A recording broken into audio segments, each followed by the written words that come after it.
আপসী নেত্রী বেগম খালেদা জিয়ার ফ্যাসিবাদ বিরোধী আন্দোলনে আধিপত্যবাদের বিরুদ্ধে আগ্রাসনের বিরুদ্ধে তিনি আজীবন কথা বলে গিয়েছেন। তিনি হাসপাতালে বেঁধে কাতরাচ্ছেন এবং আওয়ামী লীগের রাজনীতি 5 অগাস্টে ক্লোজ হয়ে গেছে। আমরা প্রথমত বাংলাদেশের 3 বারের প্রধানমন্ত্রী আপসী নেত্রী বেগম খালেদা জিয়ার জন্য আল্লাহর কাছে দোয়া করছি। আল্লাহ তাআলা যেন দ্রুত সময়ের মধ্যে সুস্থতার নিয়ামত দান করে। সারা দেশের মানুষ সবার জন্য দোয়া করছে। ফ্যাসিবাদ বিরোধী আন্দোলনে আধিপত্যবাদের বিরুদ্ধে আগ্রাসনের বিরুদ্ধে তিনি আজীবন কথা বলে গিয়েছেন। আজকে তিনি হাসপাতালে বেঁধে কাতরাচ্ছেন। আমরা দোয়া করছি আল্লাহ তাআলা যেন দ্রুত সুস্থতার নিয়ামত দান করেন। একই সাথে আমাদের এই জুলাই যে বিপ্লব হয়েছে সেই বিপ্লব পরবর্তী আমাদের 3টা দাবি ছিল। একটি হচ্ছে ফ্যাসিবাদী ব্যবস্থা বিলোপ, নতুন রাজনৈতিক সংস্কৃতি বিনির্মাণ করা, গণহত্যার বিচার সংগঠিত করা এবং একই সাথে একটি ফ্রি ফেয়ার ক্রেডিবল ইলেকশন আয়োজন করা। তো ইতিমধ্যে নির্বাচনের জন্য প্রস্তুতি শুরু হয়েছে।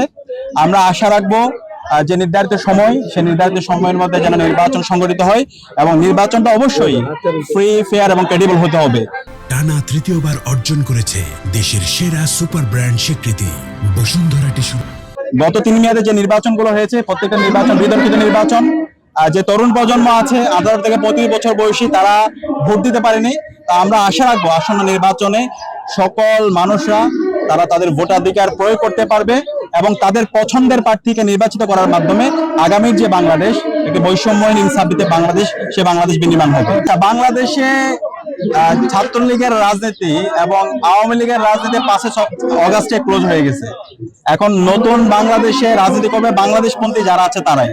সুতরাং বাংলাদেশপন্থী যারা আছে সবাই ঐক্যমত আছে একটা ফ্রি ফেয়ার ক্রেডিবল ইলেকশনের ব্যাপারে। তো আমরা আশা রাখছি সকল রাজনৈতিক দল এবং অংশীজনরা এই জায়গায় সহযোগিতা করবে এবং একটি উৎসবমুখর পরিবেশে আসন্ন নির্বাচন সংগঠিত হবে এবং ভোটাররা নির্বিঘ্নে ভোট দিবে। তাদের পছন্দের প্রার্থীকে নির্বাচন করার মাধ্যমে তাদের আকাঙ্ক্ষা, তাদের প্রত্যাশা সেটা পূরণ হবে।